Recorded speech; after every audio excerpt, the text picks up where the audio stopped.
احمدہ و نصلی علی رسولہ الکریم واجب الاحترام معزز سامعین و ناظرین، بچے کے کان میں اذان دینے کا صحیح طریقہ کیا ہے اور کیا بچے کے کان میں اذان دینا احادیث سے ثابت ہے، اور اسی طرح بچے کے کان میں اذان دینے کا مقصد کیا ہے، یا اسی طرح اگر گھر میں مرد نہ ہو تو کیا عورت بھی بچے کے کان میں اذان پڑھ سکتی ہے، یا اسی طرح پیش امام کا بلانا ضروری ہے یا گھر کا فرد خود اذان پڑھ لے۔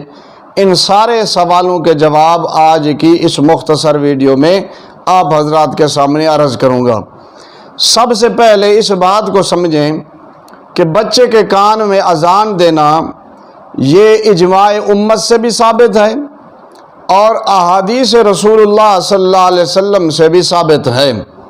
حضرت ابو رافع رضی اللہ تعالی عنہ کی روایت ابو داود شریف میں، ترمذی میں، مشکات میں موجود ہے۔ فرماتے ہیں رأیت رسول اللہ صلی اللہ علیہ وسلم، میں نے نبی کریم صلی اللہ علیہ وسلم کو دیکھا، آپ نے حضرت حسن ابن علی رضی اللہ تعالی عنہما کے کان میں اذان پڑھی جب آپ پیدا ہوئے، تو اس لیے حدیث سے بھی ثابت ہوا بچے کے کان میں اذان پڑھنا، اور اجماع امت بھی ہے۔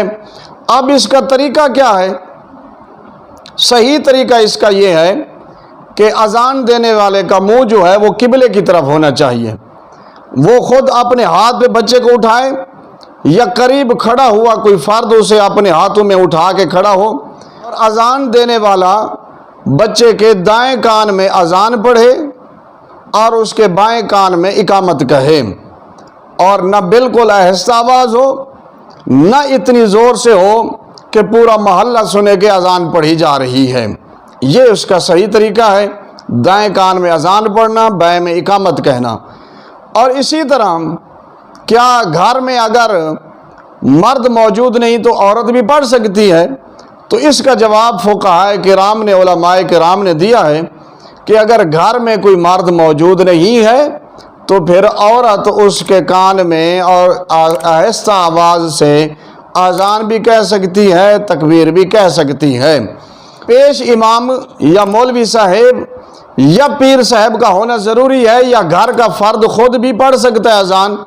بھئی اگر آپ کے گھر کے افراد کو، یعنی کہ تائے کو، چاچے کو، والد کو، دادے کو اذان صحیح طرح پڑھنا آتی ہے تو خود بھی آپ پڑھ سکتے ہیں، اور اسی طرح آپ کو اذان صحیح پڑھنا آتی ہے لیکن آپ یہ چاہتے ہیں کہ بھئی ہمارا امام صاحب بچے کے کان میں اذان دے یا مولوی صاحب فلانا یا اسی طرح پیر صاحب دے، تو اس میں بھی کوئی حرج نہیں ہے۔ اگر وہ آ سکتے ہیں تو آپ ان کو بلا کے اذان پڑھوا سکتے ہیں ان سے۔ اور اسی طرح مقصد کیا ہے اذان پڑھنے کا؟ بھئی مقصد یہ ہے بھئی اذان پڑھنے کا کہ بچے کے دماغ کے اندر اس بات کو بٹھایا جائے کہ دنیا میں آنے کا مقصد کیا ہے۔ اب اذان جب اس کے کان میں پڑھی جاتی ہے تو اس کے دماغ میں اس بات کو بٹھایا جاتا ہے کہ مقصد حیات اللہ کی عبادت ہے، وَمَا خَلَقْتُ الْجِنَّ وَالْإِنسَ إِلَّا لِيَعْبُدُونَ۔ اب اسے یہ مقصد بتلایا جا رہا ہوتا ہے اذان کے ذریعے سے۔ اور دوسری چیز یہ ہوتی ہے کہ شیطان سے بھی حفاظت کا ذریعہ بن جاتی ہے اذان دینا۔ جیسے حدیث میں ہے جب بچہ پیدا ہوتا ہے تو شیطان اسے کچوکے مارتا ہے جس کی وجہ سے بچہ روتا ہے۔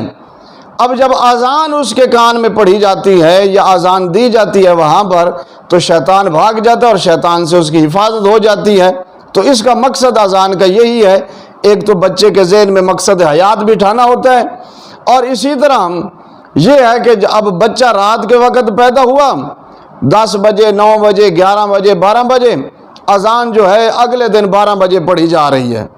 ایسے نہیں کرنا چاہیے۔ جب بچہ پیدا ہو کسی طریقے اسے پاک کیا جائے، کسی طریقے اسے صاف کیا جائے، اسی وقت اذان پڑھی جائے، کیونکہ اذان پڑھنے کا مقصد یہی ہوتا ہے کہ بچے کے کان میں سب سے پہلی جو آواز جانی چاہیے وہ اذان کی جانی چاہیے اور اللہ کے نام کی جانی چاہیے۔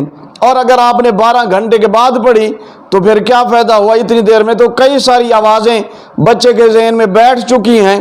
اس لیے فوراً اذان پڑھنی چاہیے، بچے کو صاف کر کے آپ فوراً اذان پڑھ دیں۔ اور اگر وقتی طور پہ گھر کے آپ میں جو ہے وہ کوئی مرد نہیں ہے تو عورت بھی اذان پڑھ سکتی ہے۔